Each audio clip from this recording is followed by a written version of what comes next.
दोस्तों, हमारे कुछ व्यूअर्स ने हमारे कई वीडियो पर कमेंट करके ये पूछा कि अगर हम किसी भी कारणवश लोन का रीपेमेंट नहीं कर पा रहे हैं, लोन को डिफॉल्ट कर दिया है, तो क्या हमें जेल हो सकती है।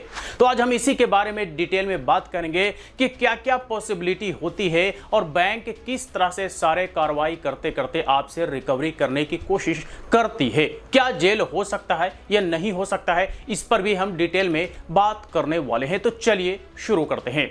तो देखिए, होता यूं है कि बैंक या एनबीएफसी कंपनी चाहती है कि हम अपने कस्टमर से जो ड्यू अमाउंट है, जो बकाया पैसा है, वो तरीके से, ये कहे तो आराम से, प्यार से बातचीत करके निकाल ले। और ये बातचीत का सिलसिला बहुत लंबा चलता है। इसलिए आपने देखा होगा कि चाहे क्रेडिट कार्ड का ड्यू हो या फिर पर्सनल लोन का ड्यू हो, बड़ा आराम से रिकवरी करने की कोशिश की जाती है और बड़े लंबे समय तक बातचीत का सिलसिला जारी रखा जाता है। वो इसलिए ताकि किसी भी तरह से वो कस्टमर हमारा ड्यू अमाउंट धीरे धीरे करके या एक बार करके रीपेमेंट कर दे, यानी कि बकाया राशि को वो जमा कर दे। लेकिन अगर ये सारी चीजें करने के बावजूद अगर कोई पेमेंट नहीं कर पाता, रीपेमेंट नहीं कर पाता है, तो फिर रिकवरी एजेंट्स उनके घर पे जाते हैं और वहां पर जाकर के बदतमीजी वगैरह करते हैं, जो कि आरबीआई के गाइडलाइंस के अकॉर्डिंग तो सही नहीं होता, लेकिन वो इस तरह की चीजें भी करते हैं। इसके साथ साथ कुछ लीगल नोटिस भी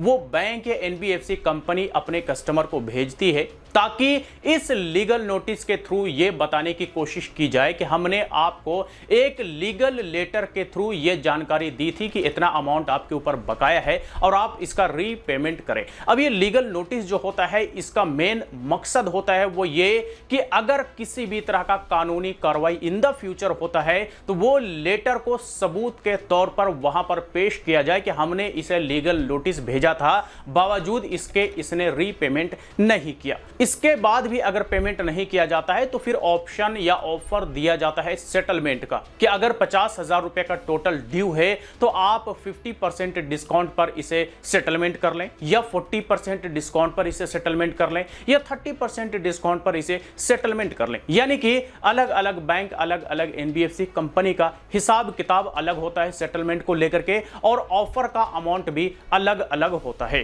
ठीक है, तो इस तरह से सारा प्रक्रिया चलता है रिकवरी का, जो बड़े प्यार से शुरुआत होती है, बड़ा आराम से बड़े लंबे समय तक बातचीत करने के बाद इस तरह का प्रोसेस फॉलो किया जाता है। लेकिन इसके बाद भी अगर रीपेमेंट नहीं किया जाता है, तो अब उसी सवाल पर आते हैं कि क्या रीपेमेंट नहीं करने पर हो सकती है जेल। तो देखिए, लोन का रीपेमेंट ना करने पर अब तक तो किसी को जेल नहीं हुआ है, भले ही किसी ने 1000 करोड़ रुपए लेकर के बैठ गया हो, चाहे वो 5000 करोड़ रुपए लेकर के बैठ गया हो, चाहे वो 10,000 करोड़ रुपया मालिया जैसे लोग लेकर के भाग गए हों, आज तक के इतिहास में किसी को जेल नहीं हुआ है। लेकिन ऐसा नहीं कि हो नहीं सकता।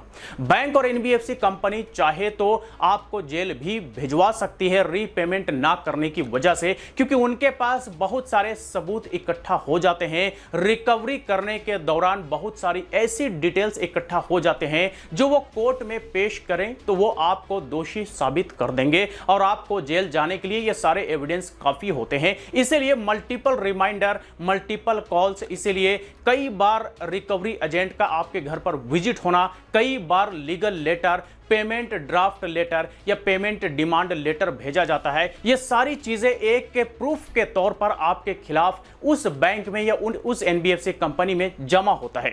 तो बैंक या एनबीएफसी कंपनी जब चाहे आपके ऊपर केस कर सकती है, और केस होने के बाद जब कोर्ट में सुनवाई होगी तो वो आपके फेवर में तो बिल्कुल भी जजमेंट नहीं आने वाला, क्योंकि आप कर्जदार हैं। आप बिल्कुल वैलिड रीजन दे सकते हैं, लेकिन ज्यादातर जो चांसेस होते हैं वो जजमेंट का वो बैंक एनबीएफसी कंपनी के फेवर में होता है। वो इसलिए क्योंकि बैंक और एनबीएफसी कंपनी ने आपसे लंबे समय तक फॉलो अप किया, आपसे लंबे समय तक बातचीत किया, आपको लीगल नोटिस भी दिया, आपको सालों साल का मौका भी दिया, बावजूद इसके आपने रीपेमेंट नहीं किया। तो इसीलिए जो सिविल कोर्ट का जजमेंट होता है वो ज्यादातर एनबीएफसी कंपनी या बैंक के फेवर में होता है। अब आपके मन में यह सवाल आ रहा होगा कि अगर एनबीएफसी कंपनी या बैंक अगर किसी को जेल भिजवा सकती है तो फिर भिजवाती क्यों नहीं? तो देखिए, एनबीएफसी कंपनी और बैंक कभी भी नहीं चाहती कि वो इन सारे मामलों में पढ़कर, इन सारे मामलों में उलझकर अपना रिपुटेशन खराब करे, क्योंकि बैंक ज्यादातर कोशिश करती है कि हम अपना रिपुटेशन को नीट एंड क्लीन रखें,